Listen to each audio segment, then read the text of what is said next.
bagamat napakaganda noong Senate inquiry, yung naging resulta, para ako, ayaw ko talaga na ganapin kagad yung Senate inquiry na yun eh. Sana mas inuna nila ito eh. Correct. Kasi sa totoo lang, mas importante naman ito eh. Yung war on drugs na yan ni PRD, kahit naman anong propagandang ilabas ng mga anti-Duterte, pati ng mga mainstream media, alam naman ng sambayan ng Pilipino na okay talaga at masaya naman talaga sila dyan sa war on drugs na yan. Sana hindi na natin masyadong pinrioritize muna yan kasi mas maraming nangangailangan ng tulong ngayon eh. Doon sa mga nasalanta ng bagyo, tas ito may parating na naman na bagyo. Ang dapat talagang inuuna natin mga boss, yung mga flood control system projects na ano na ba yung mga natapos, nasimulan, magkano na ba yung ginastos, ginamit, di ba?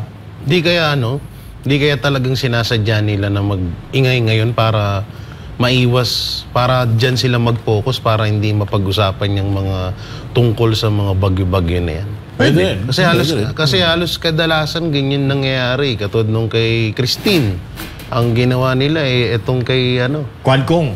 Oo. Tapos pangalawa naman, ito medyo may pag-iingay na naman yung mga buhaya sa gobyerno. Nakikita ko na diversionary tactics nila para hindi mahalata yung incompetence ng gobyerno, yung hashtag nasaan si Inday na pinapakalat nila. Tsaka yung video ni Senator Robin Padilla na talagang nakalive siya na nakitang-kita ng buong Pilipinas na wasak lahat ng mga flood control. Grabe, no? Oo, at hindi po yung scripted. Merong nga nagsasabi, ewan ko na lang, baka talagang nananaginip na lang ata kayo. Wasak yung flood control. Wasak yung flood control. Kitang-kita nyo naman. Pero bakit parang ayaw nyo pang paniwalaan? Yung flood control, ang kinontrol ng flood.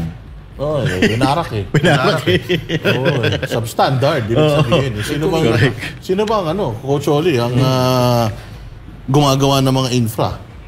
Nako. Dapat ang pamahalaan, executive department yan.